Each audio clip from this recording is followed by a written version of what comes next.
En tus manos este tiempo, te pedimos que tú nos hables, que nos des entendimiento, que esta palabra bendiga nuestras vidas, Señor, y que, como dice Primera de Pedro 3:15 en adelante, estemos siempre preparados para presentar defensa ante todo aquel que nos demande razón de la esperanza que hay en nosotros, Señor. Que esta palabra pueda fortalecer nuestras convicciones, Señor, y ayudarnos a dar respuestas a aquellos que tienen dudas y que están sinceramente equivocados.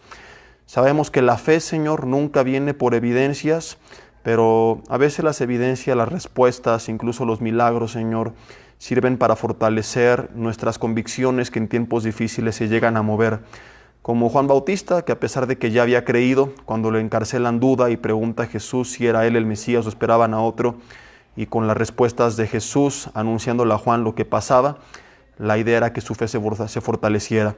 Que de igual forma este mensaje, que aparentemente parece no ser muy práctico en nuestras vidas, Señor, a través de las evidencias nos recuerde que no estamos solos, que no estamos aquí por la casualidad, que somos tu creación y no producto de la evolución, Señor, que tenemos un Dios poderoso, vivo, Señor, que nos respalda, y que eso pueda fortalecer nuestras convicciones, Señor, afirmar nuestra fe y voltear nuestros ojos al cielo y recordarte y hacerte presente en nuestras vidas. Te pedimos que así sea hecho, que tú nos guíes en esta enseñanza, que tú quites de en medio todo estorbo, Señor, y nada se interponga entre tu palabra y nosotros, y que sea solamente tu Espíritu Santo hablándonos. En el nombre de Cristo Jesús te lo pedimos y te damos gracias. Amén. Y bueno, como ya les adelantaba, vamos a ver la parte que quedó pendiente. No es una segunda parte, no quiere decir que si no escucharon la primera no le van a entender, pero sí es un complemento de un mensaje que tuvimos hace algunas semanas cuando preguntábamos si fue el tema, si era la Biblia o no, la palabra de Dios. En aquella ocasión vimos únicamente la confiabilidad histórica de la Biblia como documento, es decir, no nos dedicamos prácticamente, salvo un ejemplo de la arqueología, no nos dedicamos a demostrar su inspiración divina, sino simplemente a demostrar que la Biblia como documento histórico es confiable, que lo que se escribió originalmente, aunque recibimos copias de las copias, lo que se escribió es, a fin de cuentas, una versión correcta de lo que se escribió, es lo que nos llegó. Y ahora sí vamos a ver ya un tema, o la primer parte de un par de temas, que conllevan o que tienen algunas de muchas evidencias que confirman la divinidad de la palabra, que no solamente es un libro históricamente confiable, sino que además es un libro inspirado por Dios. Y aquí podríamos hablar de muchas áreas. La idea no es ser exhaustivo. Yo tengo algunas series como La veracidad de la Biblia, con 20 y tantos mensajes, Dios y la ciencia, creación, evolución, donde habla de muchos temas bien importantes. Y hoy solamente quiero ver un poquito de mucho que podríamos ver, y vamos a ver en los siguientes dos mensajes 27, ¿cuántas? 27 descubrimientos científicos de los cuales la Biblia ya hablaba miles de años antes de que se descubrieran. La Biblia no es un libro de ciencia, no pretende venirnos a enseñar de química, física, geografía, matemáticas, pero al tratar de ciertos temas, naturalmente aborda áreas de la ciencia como estas, y nos damos cuenta que entre la verdadera ciencia y la Biblia no hay una contradicción, hay una contradicción y un conflicto contra teorías de los científicos que no son científicas y que van en contra de los principios de la palabra. Pero lo que es verdaderamente científico siempre va de acuerdo con la palabra, porque la ciencia se dedica a estudiar cómo funcionan las cosas en el mundo, y si Dios es el autor del mundo y del universo y el autor de la palabra, entonces Dios no va a contradecirse en ambas. ¿Sí me estoy explicando o no? Totalmente contrario a esto, encontramos una concordancia y un acuerdo entre lo que es realmente científico y lo que la Biblia dice. Y es por eso que, como hoy vamos a aprender, durante algunos años la ciencia, o lo que se creía que era científico en su momento, porque algo que mucha gente tiene que saber y que se ignora es que la ciencia puede cambiar, y que lo que hoy crees que es una ley científica tal vez no lo sea, porque hay nuevos descubrimientos que a veces tiran todo a la borda y nos dan nueva luz de las cosas como creíamos que eran. ¿Cuántos crecimos creyendo que cuál es el planeta que siempre no es planeta? Plutón, ¿no? Entonces nos hicieron aprendérnoslos en la primaria y en la secundaria, y resulta que siempre no es planeta, ¿no? Y que ahora ya hay otros planetas, y bueno, así hay cosas en la ciencia que a veces van cambiando. Y hoy vamos a ver que durante muchos años la Biblia parecía estar equivocada, y pareciera ser que la ciencia tenía la razón y no había tantos ateos científicos como los hay hoy en ese entonces, pero los pocos que había cuestionaban la palabra y decían, ¿cómo la Biblia va a ser la palabra de Dios? Y mira, la ciencia dice esto y la Biblia dice lo otro, la Biblia está mal, cristianos, aleluyos, religiosos, fanáticos, están equivocados. Y solamente fue cuestión de tiempo para que nuevos descubrimientos revelaran una y otra vez que la ciencia estaba mal y la Biblia tenía la razón. ¿Cuántas veces no nos pasa así en nuestra vida diaria? Nosotros creemos tener la razón y nosotros hacemos nuestro propio veredicto de las cosas, nos peleamos con Dios, la gente se burla de la palabra de Dios, del consejo de Dios, de la instrucción de Dios, y hasta que no nos damos de topes con pared y caemos al suelo humillados por nuestra soberbia, es que nos volvemos a Dios y reconocemos, Señor, tú estabas bien, yo estaba equivocado.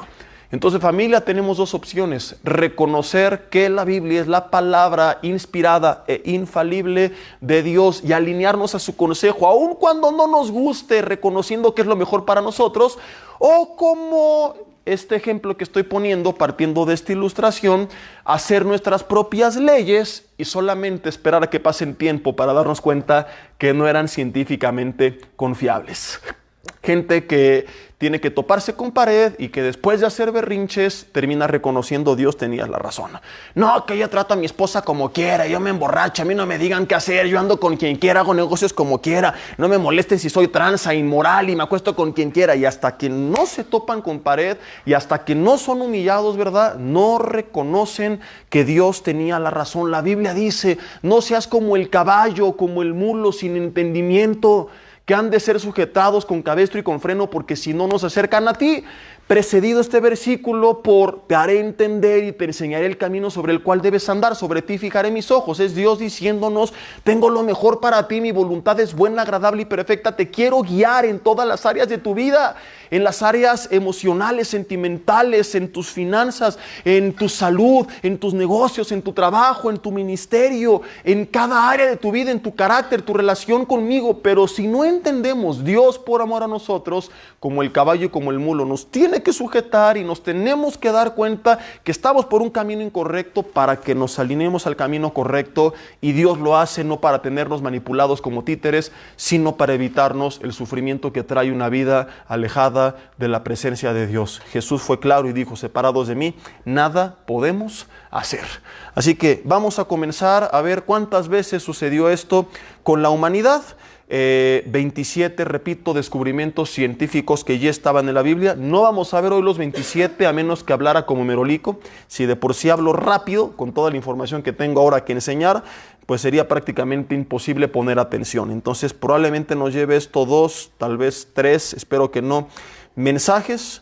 A lo mejor haremos prontamente un miércoles de 2x1, de 7 a 9, para ver todo de corrido lo que nos falta y empezar en febrero con nuestra nueva serie. ¿Están listos? Sí. Punto número 1, descubrimiento número 1, lo infinito del firmamento. ¿Tú sabes cuántas estrellas existen hoy en día? ¿Alguien tiene idea o no? Millones. No, te quedaste, pero no, muy lejos. Bueno, hace muchos años, ante la falta de telescopios con la tecnología que hoy tenemos, ¿verdad? No había la misma tecnología astronómica que hoy tenemos, en los cuales el telescopio ya no es esta serie de lentes uno tras otro en un tubo, sino que hoy los telescopios que utiliza la NASA y diferentes universidades e institutos de investigación en el universo son edificios enteros. ¿Los has visto? Son edificios completos, ¿verdad? Muy sofisticados, que no existían antes. Entonces, antes, cuando no había esta tecnología, no podían ver tanto como hoy podemos ver. No alcanzaba la visión a vislumbrar la inmensidad del universo, que es infinito, y la ciencia creía que las estrellas se podían contar. Algunos científicos y observadores de la época hicieron su chamba y dieron sus cifras oficiales, entre comillas, que se dictaminaron muchos años como las cifras científicas. Por ejemplo, año 150 a.C., llegó un científico llamado Hiparco. ¿Cómo se llamaba?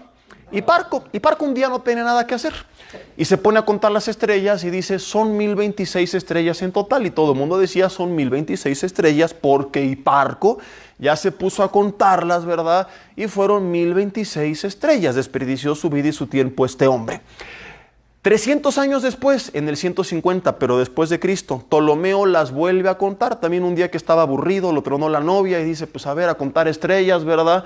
Y él dice, no, ¿sabes qué? Yo creo que Hiparco cuando las contó ya al final está medio cansado, veía borroso, tenía sueño, le fallaron las cuentas, casi le atina, pero no eran 1026, eran 1056. Le faltaron 30 estrellas. O a lo mejor son nuevas, porque no sabían mucho de lo que hoy sabemos, ¿verdad? Entonces se actualiza la cifra y dicen, oh, Hiparco está mal, Ptolomeo tiene la razón, son 1056. Pasan ya no 300 años, avanzamos ahora casi 1500 años y llegamos al año 1600. Y nos encontramos con un hombre ahora un poco más conocido, Johannes Kepler. Vuelve a contar las estrellas y dice, Hiparco y Ptolomeo vieron doble al final. No lo dijo así, te lo estoy contando a manera de historia para no hartarte con tantos datos. No van a decir, ¿y dónde dice que él dijo que vieron doble? No tomes tan estricto y literal lo que el pastor dice. Entonces ellos vieron doble o andaban medio crudos, medio jarras y ya veían algunas dobles, porque contaron de más los brothers, no eran ni 1026 ni 1056, ya con mejor tecnología. Johannes Kepler hace su chamba y dice, son 1005 estrellas. Eran datos oficiales, científicos. Imagino a la gente burlándose de la Biblia al leer que la Biblia decía que las estrellas no se podían contar en más de una ocasión y contradiciendo a la Biblia los datos de los científicos contemporáneos, es decir, de la época de ese entonces, y la gente burlándose, mira los aleluyos, la gente religiosa que cree estos cuentos chinos de cavernícolas, la gente creía que no se pueden contar, porque no había los científicos que hoy tenemos, que han demostrado que las estrellas sí se pueden contar, ya ves, la Biblia estaba equivocada. Como la gente cuando empieza aparentemente a prosperar fuera de Dios, ya ves, no necesito de Dios, solamente es cuestión de tiempo para que te des cuenta cuán equivocado estás. Porque llegamos a nuestros días y ahora se sabe con la tecnología astronómica de nuestros tiempos que no son ni 1056, ni 1026, mucho menos 1005, ni siquiera 1.000.000 de estrellas, Isaac. Existen más de 25 sextillones de estrellas y son innumerables, porque esto es en la parte del universo que alcanzamos a observar, que no es nada en comparación de lo infinito del universo. Lo increíble es que antes de que esto se supiera, la Biblia ya lo decía. Te voy a citar algunos versículos, tú los puedes leer en casa, no voy a estar leyendo textualmente, sino de aquí de mi computadora para no perder tanto tiempo buscando pasajes.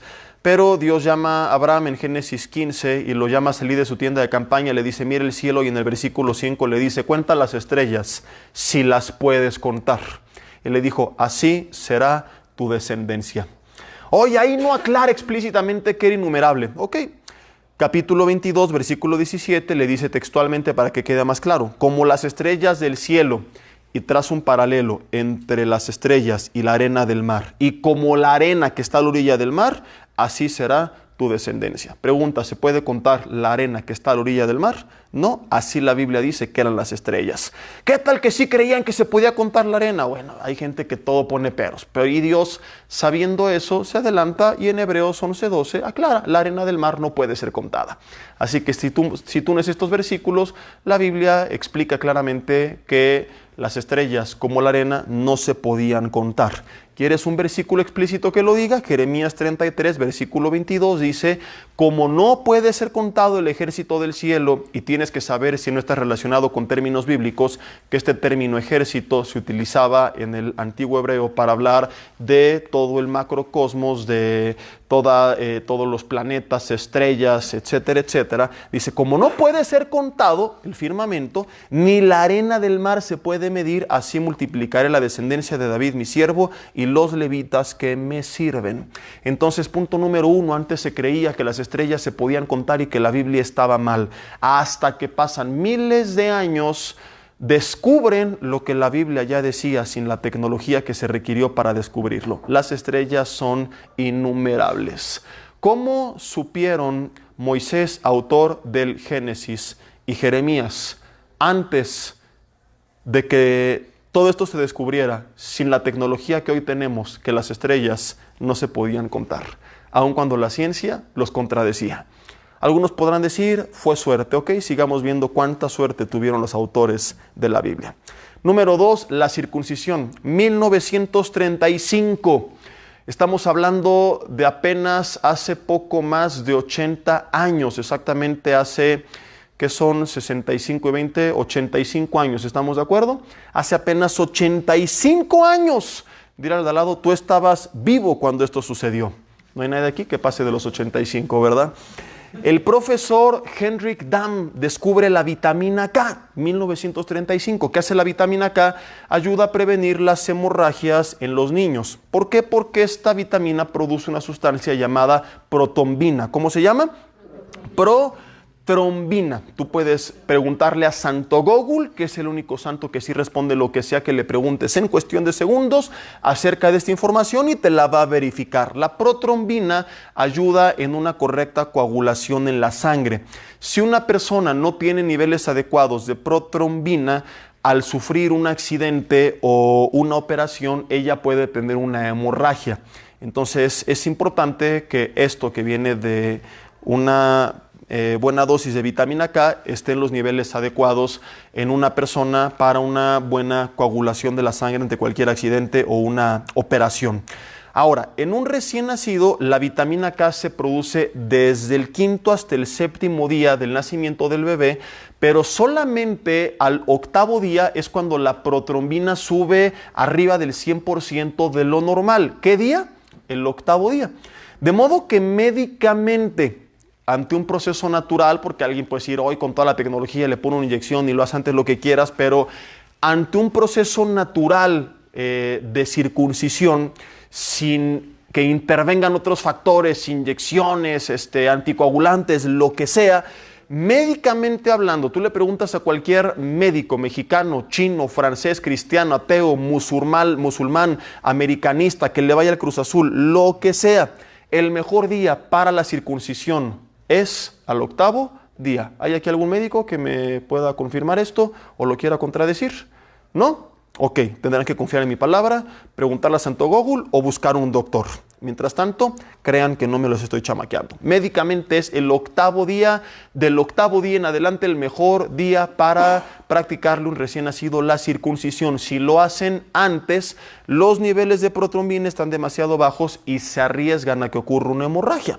¿Alguien aquí tiene algún hijo que recuerde qué día le hicieron la circuncisión por recomendación médica? ¿Nadie? ¿No? ¿No se circuncidaron? ¿Filisteos incircuncisos? ¿No? Ok. Entonces, esta orden que dan los médicos hoy en día basados en la ciencia, en un descubrimiento de 1935 para acá, Dios se la dio a Abraham hace más de 3000 años. Génesis capítulo 17, versículo 12. Para que no creas que yo inventé en mi computadora, te lo voy a leer textualmente. Génesis capítulo 17, versículo 12. Está dando algunas órdenes acerca de, dice aquí, la circuncisión, señal del pacto. Y dice, y de edad de, adivina, de edad de 8 días. ¿Por qué tal que modificaron la Biblia, no? Recuerda lo que vimos en el estudio anterior a este, que está en mi página de Facebook, ahí lo puedes buscar. Si te vas un poquito abajo, después de unas 7 u 8 publicaciones, es la Biblia, la palabra de Dios.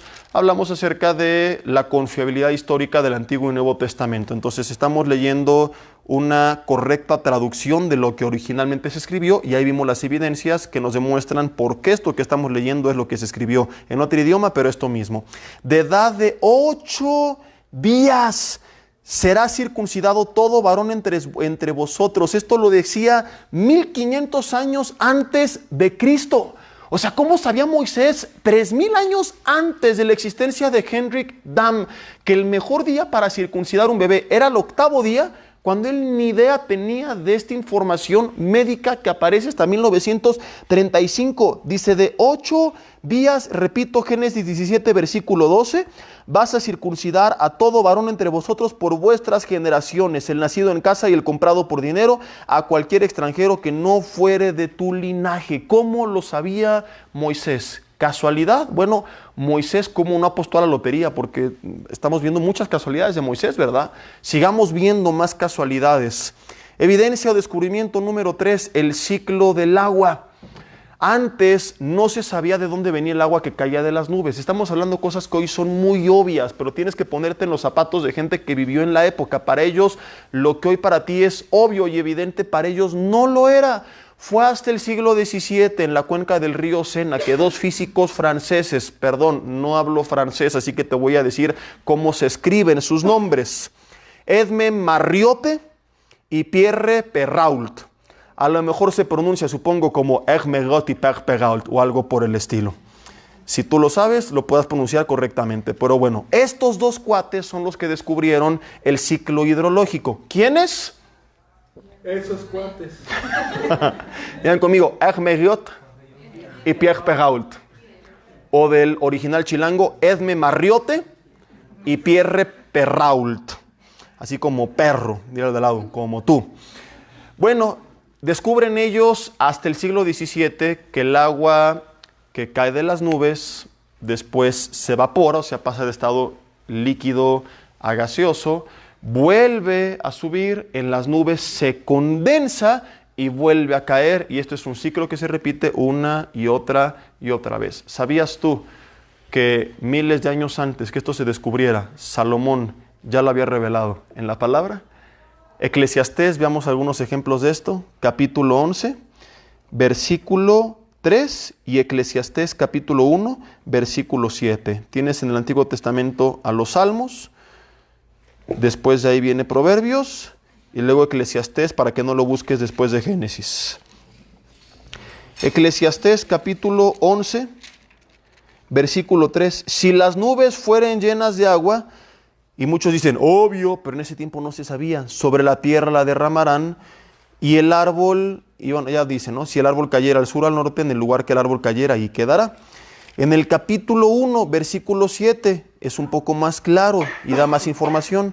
Los ríos todos van al mar. ¿Cuántos? Todos. Y el mar no se llena.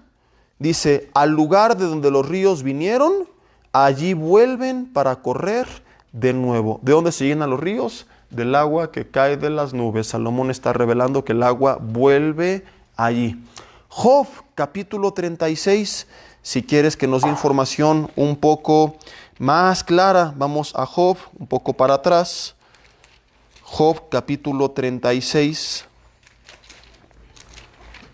Con el que tú te discipulabas porque te la pasas quejándote como si fueras Job. Versículo 27. Dice, Él atrae las gotas de las aguas. ¿Quién? ¿Y a dónde las atrae? Dice, al transformarse el vapor en lluvia, la cual destila las nubes, goteando en abundancia sobre los hombres. ¿Cómo sabían cuando se escribieron estos versículos que el agua pasaba por un ciclo en el cual subía y bajaba, y que no salía de la nada como antes se creía antes del siglo XVII? Ahora, si te das cuenta, Job nos habla de un cuarto descubrimiento, que es la transformación del estado de la materia. Hoy todos sabemos que el agua, vapor y hielo son básicamente lo mismo. H2O, que pasa de estado sólido, líquido y gaseoso, y esto creo que lo enseñan por ahí de tercero de primaria, ¿o estoy equivocado? O sea que antes de tercero de primaria, el niño no sabe exactamente cómo es que esto funciona y cómo los tres elementos son el mismo y pueden convertirse el uno en el otro. Pero Job, antes de que esto se descubriera, miles de años antes, ya lo sabía. Acabamos de leer versículo 27 y 28. Repito, Él atrae las gotas de las aguas, está hablando de la evaporación. Al transformarse el vapor en lluvia, está hablando de la condensación, y dice, la cual destilan las nubes goteando en abundancia sobre los hombres. Ojo con el término, al transformarse. Está hablando de que es el mismo, ¿cómo se le dice? Los mismos elementos cambiando de un estado a otro, al transformarse el vapor en lluvia. ¿Cómo sabía Job que simplemente se transformaban? Es decir, que pasaban de un estado a otro, que era el mismo elemento en diferentes manifestaciones. Punto número 5, este es un poco más conocido, la redondez de la tierra, o al menos su forma. No estoy hablando de un círculo exacto, pero su forma redonda. Cualquier persona que escuche esto diría, sí, esto es obvio, pero hubo un tiempo en el cual creían que era cuadrada. Los mapas eran cuadrados. Y aunque había personas que comenzaban a proponer que era redonda y fueron perseguidos por esto, ¿verdad? Es hasta 1492 cuando Cristóbal Colón, al viajar de un continente a otro, rodeando la Tierra por toda su circunferencia, confirma que la Tierra no es cuadrada, que no tiene bordes y que no te puede salir del barranco, sino que la Tierra tiene esta forma al menos circular. Aunque hoy hay mucha gente que empieza a creer en la teoría de la Tierra plana, se les conoce como los terraplanistas, y no me quiero meter en ese rollo porque necesitaríamos muchas horas de debate, estudio y unos churros de marihuana para poder entrar todos en onda. Así que me limito a continuar con lo que estábamos hablando. Antes de que esto se descubriera, Isaías 40:22 dice, Él está sentado sobre el círculo de la tierra, que en el original hebreo significa redondez. Porque hay gente que debate, pero la tierra no es un círculo, es como un óvalo. Bueno, está hablando de que no es un cuadrado ni un triángulo, sino que tiene esta forma circular. Salmo capítulo 32, versículo 9, es el que te leí hace rato y lo quiero recalcar en este punto del mensaje. Salmo 32, versículo 9. Bueno, desde el 8 dice, te haré entender y te enseñaré el camino sobre el cual debes andar. Sobre ti fijaré mis ojos. No seas como el caballo o como el mulo sin entendimiento. Si vienes con alguien de confianza, dice la Biblia que no seas bestia. Que han de ser sujetados con cabestro y con freno, porque si no, no se acercan a ti. Entonces, repito otra vez, no tienes que esperar a tu parte con pared y que Dios te tenga que humillar y quebrantar tus estadísticas pseudocientíficas acerca de ti mismo y de tus hechos. Estoy utilizando una ilustración de que esta es la decisión correcta y este es el camino correcto, y Dios te decía, no es por ahí, no, Dios está equivocado. ¿Cómo que no me uno en yugo desigual? Claro que me uno. ¿Cómo que no trance? Claro que trance, y me acuesto antes de casarme y hago lo que quiera. Y dice Dios, no te esperes a tener que ser sujetado y a toparte con pared y enfrentar las consecuencias de tus actos para reconocer que Dios tenía la razón. Familia, Dios no se equivoca. Y a veces, como la gente de esta época veía la palabra y decía, la palabra está mal, tú puedes venir a la palabra y decir, no, Dios está mal, yo tengo mejores caminos, mejores formas. ¿Sabes algo? El mundo pasa y sus deseos, la palabra de Dios permanece para siempre. No seas terco, no seas como una mula.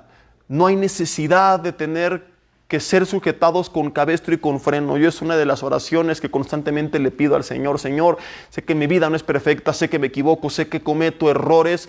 Por favor, corrígeme, pero no como al mulo. Yo sí tengo entendimiento. Revélame a través de tu palabra de situaciones en la oración por medio de tu espíritu. ¿Qué quieres que yo cambie en mi vida? Y atráeme a mí con cuerdas de amor y enséñame a cambiar por las buenas, porque no quiero tener que recibir mis apes celestiales porque sé que van a doler. Ahora, si ya lo recibiste y te están doliendo, pues alinea tu camino para que no tengas que recibir más.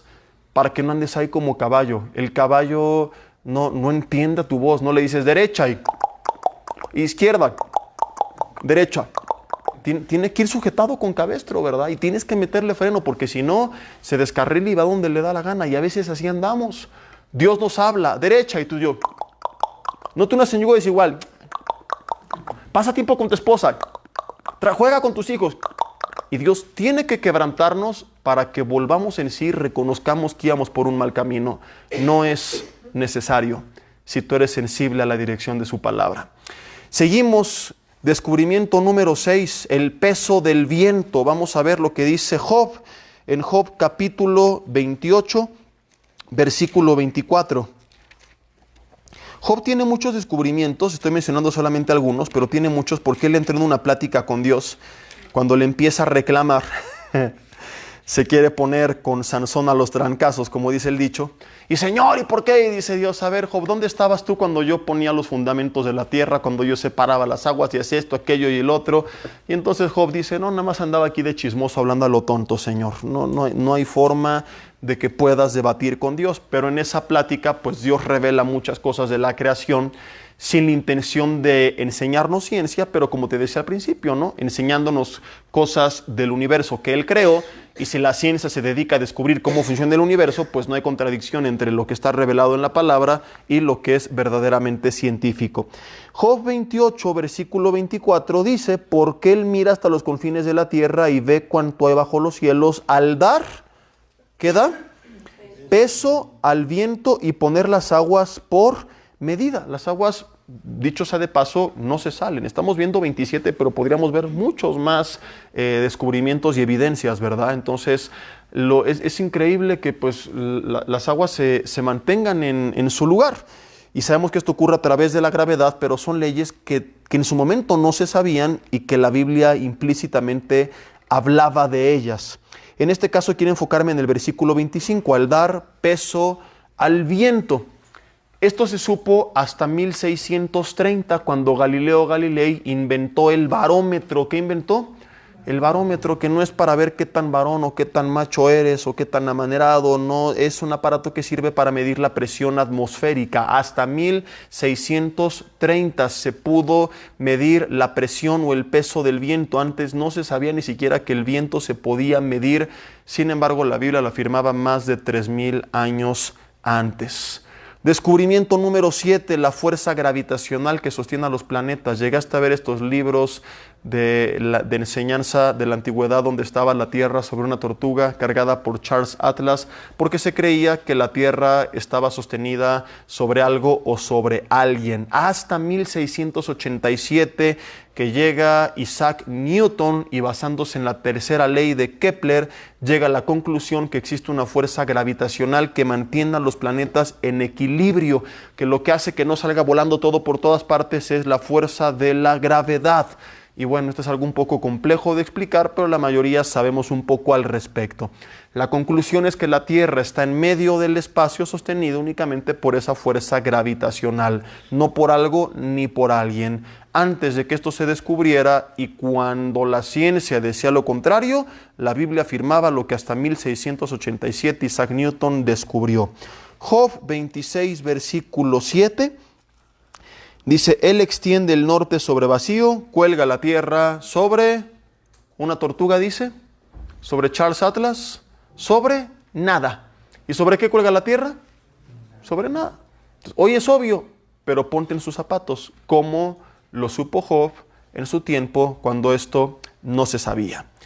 Descubrimiento número 8. Se lleva a cabo hasta 1855 y son los senderos del mar. Matthew Fontaine Maury descubre que el mar tiene corrientes que marcan caminos específicos. 1861 publica por primera vez su obra titulada, obra entre comillas lo digo, ¿verdad? O este documento más bien titulado El viento y la carta actual del Atlántico del Norte, donde él explica a los marineros por primera vez en toda la historia de la humanidad de forma oficial y con evidencia científica cómo utilizar las corrientes marítimas y los vientos del Atlántico del Norte a su favor. Hoy, después de más descubrimientos, se sabe que sobre la superficie de los océanos hay 16 corrientes marítimas principales, es decir, caminos o corrientes que el mar traza y que utilizan los navíos para hacer más fácil el viaje. Y entiendes de lo que te estoy hablando si algún día has intentado nadar o remar contra corriente. ¿Lo has hecho alguna vez en un río? Entonces es mucho más fácil dejarte llevar por la corriente, y no me refiero por tu vecina, tu amiga, ni nada por el estilo, aunque para muchos también es más fácil dejarse llevar por esa corriente.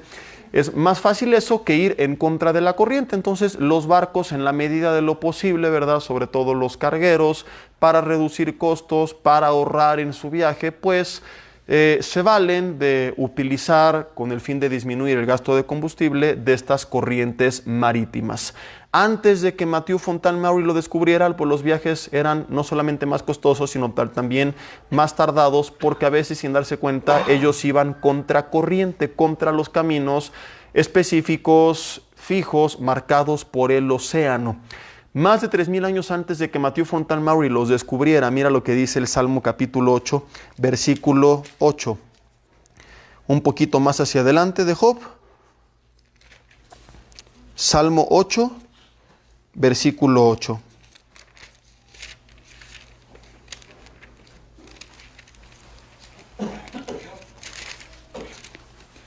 adelantito de Job. Dice, las aves de los cielos y los peces del mar, todo cuanto pasa por los ¿qué? Senderos del mar. Ahora nota, la palabra sendero es la palabra hebrea orak, que adivina qué significa, camino. Todo cuando pasa, está diciendo en el original, por los caminos del mar. Vuelvo a lo mismo, como sabía el rey David que el mar tenía caminos, corrientes específicas, cuando todo esto se descubrió hasta miles de años después. Ahora, Levítico capítulo 25, vamos a ver la que sigue. Me voy a adelantar aquí, voy a cambiar un poquito el orden. Levítico capítulo 25. Vas a leer una de las órdenes aparentemente más absurdas que has visto en toda tu vida en la palabra de Dios. Versículo 1. Dice, Jehová habló a Moisés en el monte de Sinaí diciendo, habla a los hijos de Israel y diles, cuando entres a la tierra que yo les doy, fíjate, la tierra guardará reposo para Jehová. ¿Cuál era la orden? Versículo 3, 6 años sembrarás tu tierra, y 6 años podarás tu viña y recogerás tus frutos. ¿Cuántos años? 6. Pero el 7º año la tierra tendrá descanso. Y pareciera ser que nos encontramos ante un Dios impositivo, caprichoso, dictador, que no comprende las necesidades del ser humano. Porque además añade, reposo para Jehová. ¿Por qué? Porque sí, porque me da la gana. No sembrarás la tierra ni podarás tu viña. Esta orden parece absurda porque ¿a qué se dedicaba la gente en ese entonces?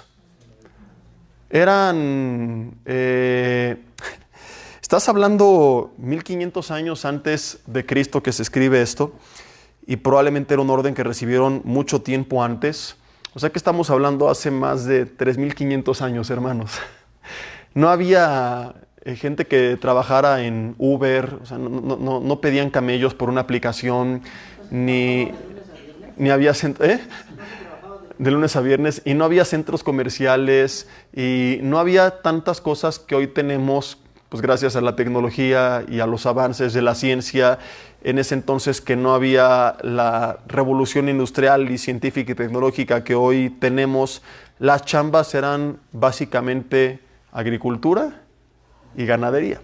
La gente vivía en su mayoría del campo, del trabajo hecho a mano, algunos textil, pero también tiene que ver con el campo. Entonces, todo a fin de cuentas tenía que ver con la tierra. Entonces, tú ponte en su lugar. Imagínate que Dios te dijera, vas a chambear 6 años, pero el 7º vas a descansar. ¿Por qué? Porque es reposo para Jehová. La mayoría de nosotros diríamos, Señor, ¿y ladrón de le voy a hacer para sobrevivir ese 7º año? ¿Verdad? Porque a menos que seas sobrino de Slim, narcotraficante, político o apóstol, ¿no? La mayoría no tiene la capacidad, o no tenemos la capacidad, ¿verdad?, de poder solventar un año de gastos sin ningún ingreso. No sé si viste por ahí un meme que salió el último día del año pasado, 31 de diciembre, por ahí después del mediodía, la mayoría fue cuando lo empezó a publicar, que decía, en este momento tengo, no es por presumir, pero tengo tanto dinero que puedo acabar el año sin ningún problema, sin necesidad de trabajar, ¿no? Entonces, pues el último día del año, por supuesto que sí, ¿quién no? Pero imagínate todo un año sin trabajar, y vienes y le preguntas a Dios, ¿y por qué quieres que haga esto? Porque yo lo pido, dice, porque es un año para Jehová. Ni siquiera les da ahí Dios una explicación. Ahora, ¿sabes qué hizo la gente? Generaciones enteras obedecieron por fe a lo que Dios les ordenó en su palabra. Simplemente confiaron en Dios, se administraron, descansaron en Él y le hicieron caso. E hicieron lo que Dios les mandó. ¿Qué hubiera pasado si alguien hubiera dicho, no, Dios está mal, fanático, está loco, ¿cómo crees? No, yo sí sigo trabajando. Bueno, reconoce que resulta que hoy sabemos que esto no fue por causa de un Dios impositivo, caprichoso y dictador, sino por causa de un Dios amoroso, cuyo amor a veces no comprendemos, porque su sabiduría trasciende la nuestra. Porque sus caminos, y Isaías 55, son más altos y son más grandes que los nuestros. No los podemos comprender. ¿Cómo puedes querer entender a Dios? No entiendo a Dios. Semejante rata de dos patas, diría la hermana Paquita. ¿Cómo vas a entender a Dios? A ver, ¿te quieres poner al tú por tú como Job? ¿Tú qué administras? No, pues una casa, una empresa, un negocio, una escuela, una iglesia. A lo mucho administras un municipio, una ciudad y exagerado un país. De ahí no pasas y por 6 años, a menos que seas maduro.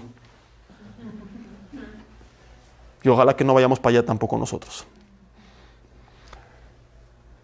Dios administra el universo entero. A ver, ¿qué has construido tú? ¿Y cuánto tiempo te tomó construirlo? No, pues una casa, una empresa, un edificio. ¿En cuántos años? Dios construyó todo lo que ves en 6 días sin mover un dedo con el poder de su palabra. ¿Cómo quieres entender a Dios? Entonces no nos queda más que decir, Señor, no entiendo. Y si alguno no entiende, Santiago 1 dice, si alguno tiene falta de sabiduría, pídala a Dios, el cual la dará sin medida y sin reproche. Esta gente obedeció a Dios. Y resulta que todo esto no obró sino para su bien, porque hoy la agricultura moderna sabe que esto que Dios les mandó es lo que se recomienda. Esto que Dios les ordenó es una técnica de agricultura que se llama barbecho. ¿Cómo se llama?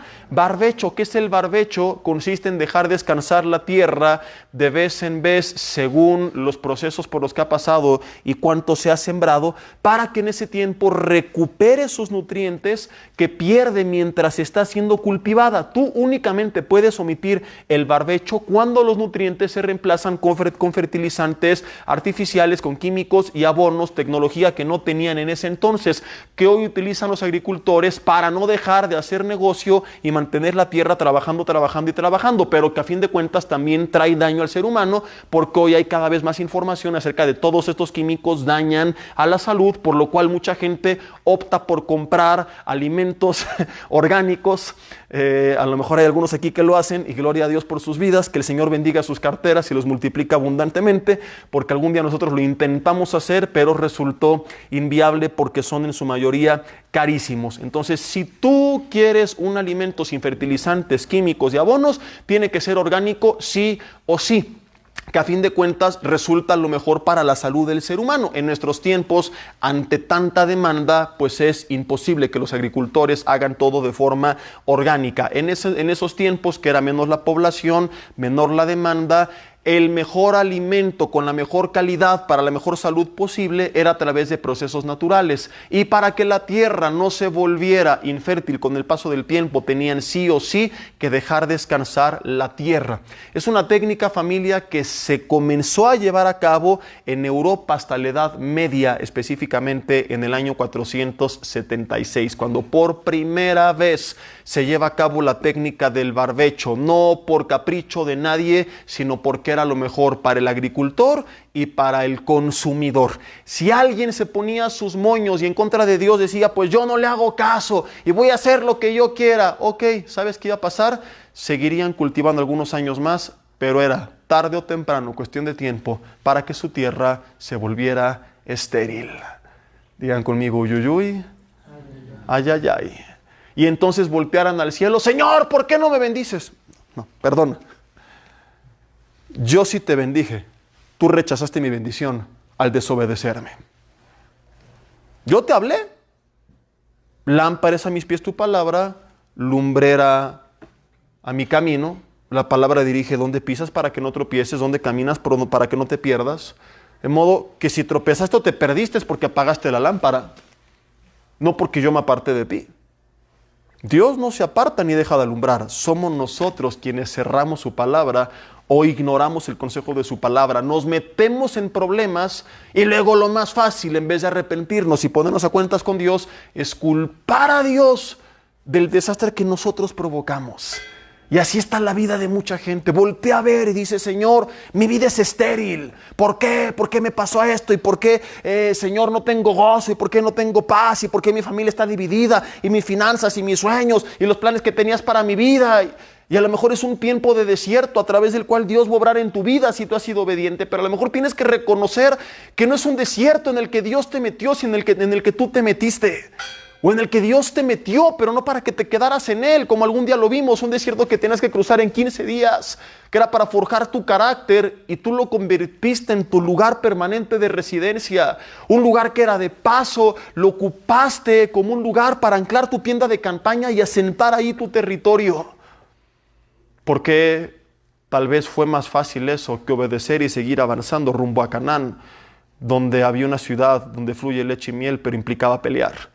Y recuerdo de todo un pueblo entero que prefirió la comodidad del desierto que pelear en contra de los cananitas.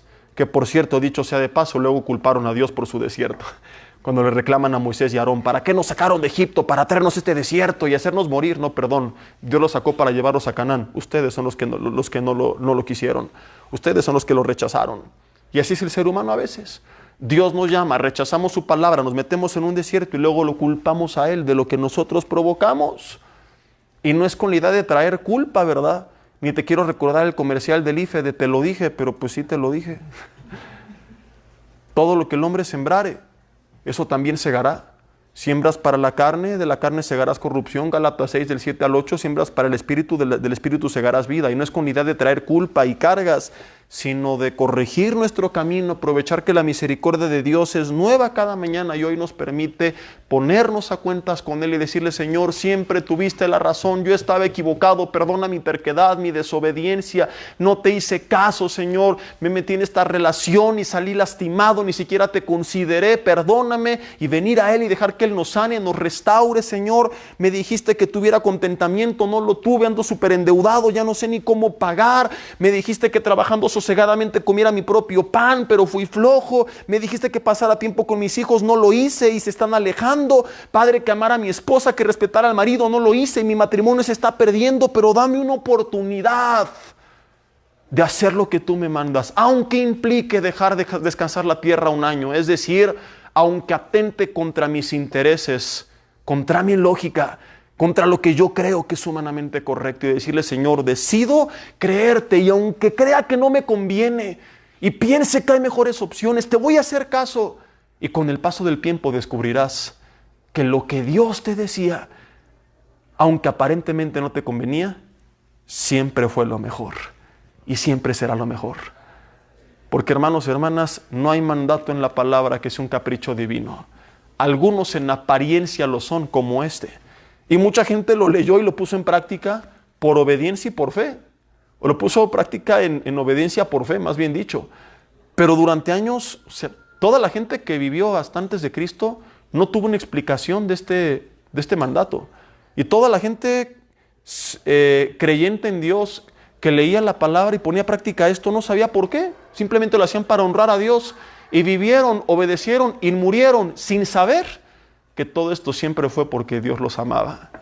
Y quería que su tierra diera fruto y fruto y fruto de buena calidad y que no se volviera estéril. Entonces, aun cuando pareciera ser que Dios no está siendo bueno contigo, créeme que a largo plazo solamente vas a descubrir que Él es un Padre que te ama y quiere que tu vida siga dando fruto. Pero a veces tiene que jalarte la correa, a veces tiene que tirarnos nuestros proyectos y planes y hacer que nos topemos con pared y como Nabucodonosor, que caigamos en lo más bajo como el hijo pródigo, que lo perdamos todo para que volvamos en sí, recobremos la razón y volvamos otra vez al camino correcto. Muchos años la ciencia tuvo que ser humillada. Tú no tienes que ser humillado para reconocer que Dios siempre tiene la razón. Termino con esta última evidencia. Llevamos 10. Déjenme marcar hasta aquí para no perdernos y repetir en la siguiente parte.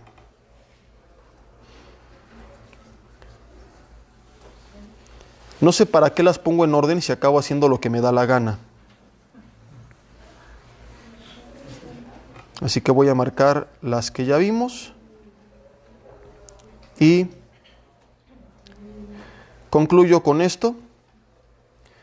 Es más una profecía, pero lo quiero incluir porque adelantaba un descubrimiento científico del cual en su época ni jamás remotamente hablando se llegó a suponer que pudiera ser viable. Apocalipsis capítulo 11, estamos hablando de algo escrito hace 2000 años. Versículo 7, es una profecía de los últimos tiempos. Y está hablando en este contexto, desde el capítulo 11, versículo 1, de los dos testigos que serán asesinados. Y en el versículo 7 dice que cuando hayan acabado su testimonio, la bestia que sube del abismo hará guerra contra ellos, los vencerá y los matará. Y sus cadáveres estarán en la plaza de la grande ciudad, que en sentido espiritual se llama Sodoma y Gomorra, donde también nuestro Señor fue crucificado. Aquí lo importante es esto, versículo 9, aunque aquí hay una gran enseñanza, o sea, vienen, dan testimonio, acaba su misión y Dios le permite a la bestia acabar con ellos. Entonces, hay mucha gente que a veces se queja de sus problemas y no se da cuenta cuán egoísta está siendo al vivir solamente para sí y al olvidar que tienen un propósito y que no solamente se trata de lo que Dios va a hacer en mi vida, sino de lo que va a hacer con otros a través de mi vida. Y nos frustramos porque tal vez mis planes no funcionan, pero no estamos preguntándonos cuáles son los planes de Dios. Vemos las cosas a la luz de lo terrenal, pero no a la luz de lo eterno. Nos preocupamos demasiado por los siguientes 20 años y se nos olvida que sigue toda una eternidad a la vuelta de la esquina por la que no estamos haciendo nada. Pero esa no es la historia del día de hoy. El punto es, versículo 9, y de los pueblos, fíjate, los de los pueblos, y comienza a ampliar el círculo. Tribus, lenguas y ¿qué más? Y naciones, ¿qué dice? Verán sus cadáveres por 3 días y medio y no permitirán que sean sepultados. ¿Qué iban a hacer los de las naciones? Digan conmigo, verán las naciones por 3 días. Ahora, la pregunta es ¿cómo le iban a hacer? ¿Cómo le iban a hacer los de los tribus, pueblos, lenguas y naciones para ver simultáneamente? Porque no dice que los cadáveres iban a ir de gira por todo el mundo. Entonces, Juan, aunque no tuviera iPad y aunque no tuviera redes sociales y computadora y todo lo que tú tienes, no era un cavernícola. No sabían de todas las naciones que conforman nuestro planeta, pero créeme que lo que conocían del mundo entonces conocido era suficiente como para saber que de todas las naciones no podían ver simultáneamente a 2 cadáveres 3 días seguidos, puesto que Pablo, para predicar en todo el mundo entonces conocido, tuvo que dedicar toda su vida y 3 viajes misioneros para recorrerlo. Entonces, ¿cómo vas a reunir en un plazo de 3 días, en un solo lugar, a toda la gente de todo el mundo? ¿Me explico? O sea, no es alguien tonto el que está escribiendo esto, viéndolo desde la perspectiva humana. ¿Cuál es la única forma para que todo el mundo pueda ver un evento simultáneo? Yuhu. Internet, televisión, computadora, celular, para lo cual requieres satélites que manden la señal desde el cielo. Mi pregunta es, ¿había satélites hace 2000 años? El primer satélite se lanzó al espacio, que fue el Sputnik 1, en 1957.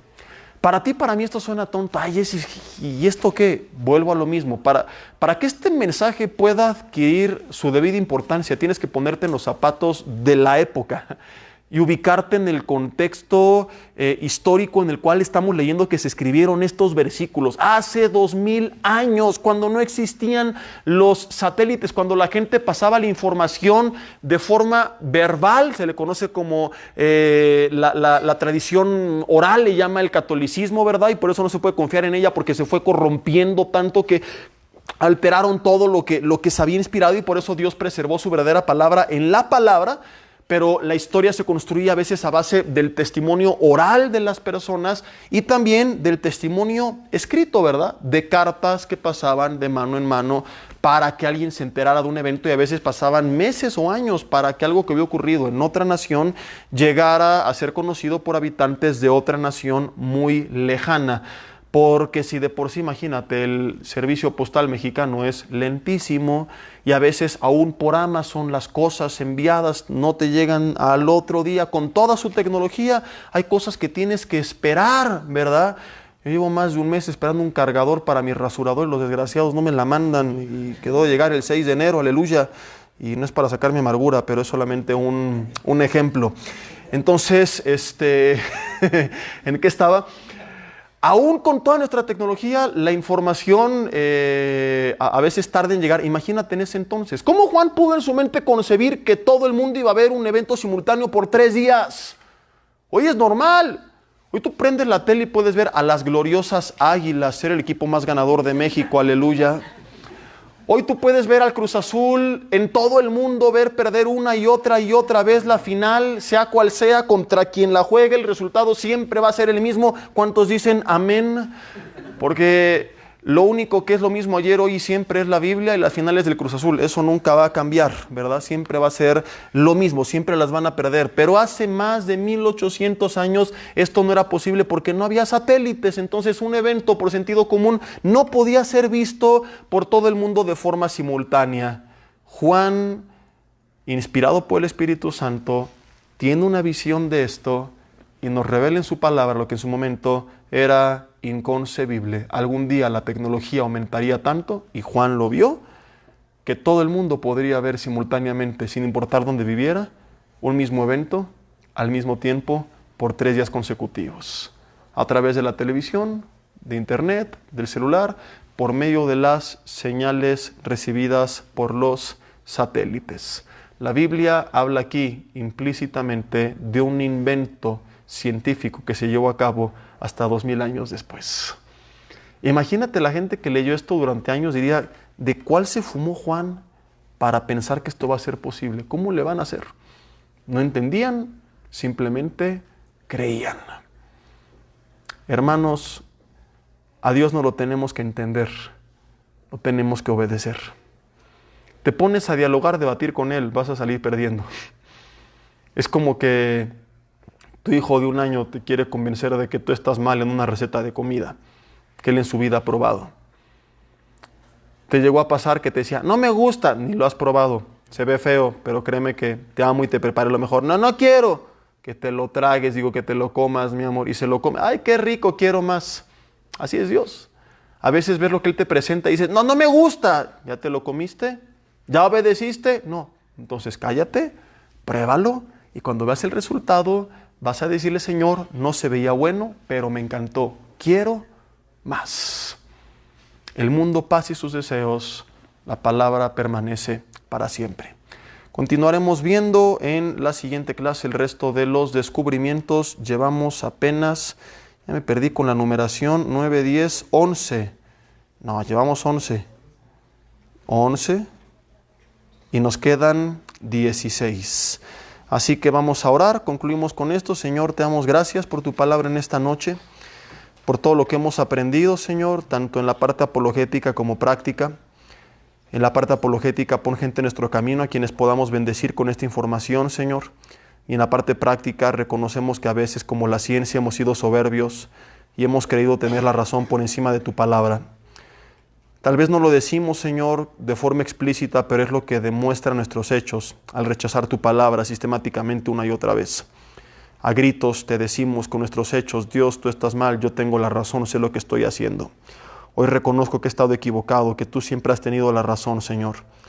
Y hoy, Padre, te decimos que te damos gracias por todo lo que tú nos dices y que disponemos nuestro corazón a obedecerte, aun cuando lo que nos dices a veces no tenga sentido desde nuestra perspectiva, aun cuando pareciera ser que no vale la pena, aun cuando pareciera ser que tenemos una mejor opción.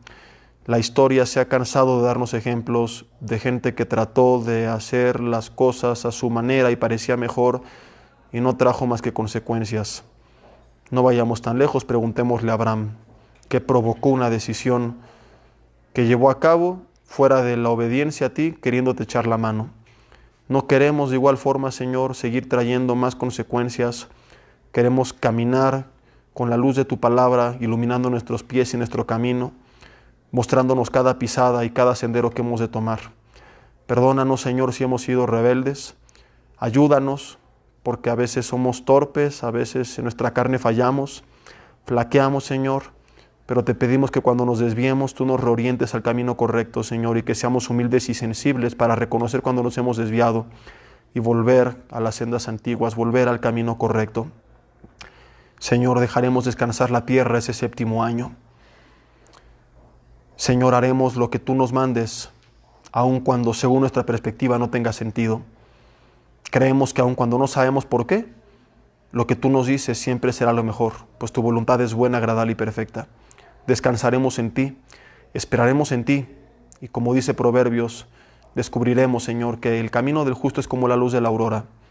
A veces un poco confuso, no se ve claro, pero irá en aumento hasta que el día sea perfecto. Que así sea hecho, Señor. Yo te pido que tú aclares el día de quienes han sido obedientes y han seguido caminando, aun cuando el panorama no se aclara. Que tú les fortalezcas en este camino, que tu presencia les acompañe, les ministre, les consuele, les abrace, les fortalezca en tiempos difíciles, Señor. Bendice con tu presencia, manifiesta con tu palabra, con tu respaldo, con tu abrazo a aquellos que han sufrido, Señor, pero que aún así no se han apartado del camino correcto. Abre las ventanas de los cielos y trae bendición y sorpréndeles, Señor, y maravíllales y enséñales y confírmales a ellos y a quienes les rodean por amor a tu nombre. ¿Quién eres tú? Dios fiel, Dios de pactos que guarda sus promesas. Padre, que la gente pueda ver que tú siempre has estado ahí con ellos y que todo ese camino que parecía malo no era más que un puente a tu propósito y que tu propósito es increíble para ellos. Te pido que así sea hecho, Señor, en el nombre de Cristo Jesús. Amén.